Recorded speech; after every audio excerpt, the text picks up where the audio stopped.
What's going on, guys? This is host here, and today I'm going to be showing you how to jailbreak iOS 4.2.3, iOS 4.2.7 for the Verizon iPhone. So I am jailbroken on iOS 4.2.7 untetheredly. Obviously I will not be showing you a tethered jailbreak, as you see right about there, 4.2.7, and I do have Cydia, and this is the Verizon iPhone. So now you guys are probably asking, well, who cares about this? This has already been released. Well, if you are on Locker for your baseband, like if you have the AT&T iPhone and you use T-Mobile as your carrier, then this is the jailbreak that you've been waiting for. So links to everything that I use will be in the description down below, and let's get to the computer part of it. Okay, guys, so now we're at the computer part of it. So now we're go ahead and download everything from the description down below, which Sn0wbreeze in your firmware. And Sn0wbreeze will come in a folder that looks like that's going to be in the .zip, so go ahead and open it up. And I already got the folder open right here, so here we go. And when you open it up, it's going to ask you a little pop-up message saying you want it to run as administrator. Just click yes. It's kind of viruses, trust me, guys. And I already got Sn0wbreeze open right here, so this is what it's going to look like. So go ahead and just click OK. Close credits. And then here you go. Here's the version, and here's the firmware that it will work for now, which is 4.2.7 and 4.3.2. So if you have those firmwares, it's now going to be untethered jailbreak, and it will also preserve your baseband, which means it will not update it like iTunes will. So yeah, so just go ahead and click the next button, the little arrow, and then just click browse. I don't think the drag and drop buzz works, so just go ahead and click browse and find your firmware on your desktop. And if you don't have your firmware ready, go down to the link in the description. I will have the 4.3.2 and 4.2.7 firmware down below able to download. So just go ahead and click open, and it will say it's identifying your IPSW. So just go ahead and let that do its thing, and it should pop up saying iPhone 4 Verizon if that's the firmware. And if you did the iPod Touch, make sure it says iPod Touch 4. And if you did an iPhone 4 AT&T, make sure it does not say Verizon. So just go ahead and click the little blue arrow down here. Click expert mode, blue arrow again, general, blue arrow again, and enable animated boot logo capability, which is right here, which means allows you to have a custom boot logo. I will show you that at the end of the video. And enable battery percentage means this little option right here. If you do not have the option to enable battery percentage, which right here says mine is 100% because obviously I have it plugged in, so that's what that means. And install SSH. Don't worry about that. I don't know what that means exactly, but you can go ahead and do that if you want to. Activate the iPhone. Activate.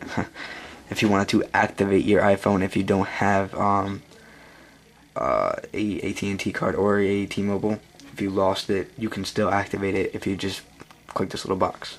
So go ahead and click the little blue arrow again, which is down here in the right bottom left-hand corner. Bottom right hand corner, sorry.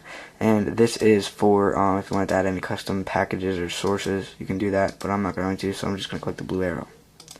Okay, then click build IPSW, and then click this. You can either play Pac-Man, or you can play the spinner, or not play the spinner, sorry, or you can pick the spinner. I'm just going to pick the spinner, which is that, and I'll be back to this video when this is completed. Okay, guys, so now it has completed. So once it's done and you got this, just click OK, and then what it's going to tell you to do is put it in DFU mode, so you can actually put it in a pawned state, is what they say, I guess, so that you can restore it with iTunes, because it is a custom firmware. So I definitely recommend doing this. Follow their instructions.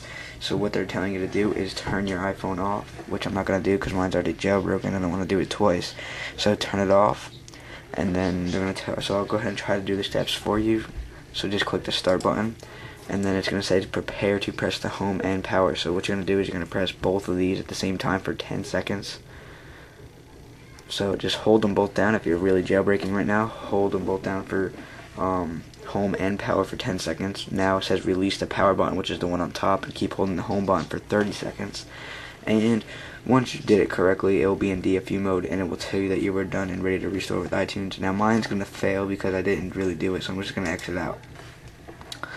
So your firmware should be right here, and it should say Sn0wbreeze. So as you see right there, it should be a cube, and it should say Sn0wbreeze iPhone 4 4.2.7 or 4.2.3, whatever firmware you used.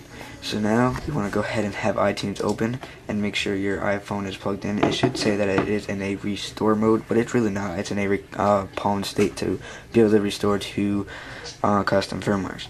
So now we're going to go ahead and hold down Shift, which is on the keyboard right over here. Just hold down Shift, or if you are on a Mac, hold down Alt. Hold it down and then click restore. So go ahead and do it, and then hold restore, and then this should pop up. Find your IPSW, make sure you find the Sn0wbreeze one, open it up, and then click open, and then restore. So I'm going to go ahead and, I'm not going to open that because I don't want to restore my iPhone, so I'm not going to do that. And it's going to start restoring. So after you are done, you can exit out of iTunes and do all that, and you are jailbroken. So I'll see you guys in the next video. I hope you liked this one, and if you did, click the little button down there, the little like button. And also, if you're not already, for the latest tech news, go ahead and click the little subscribe button up there, and I'll see you in the next video.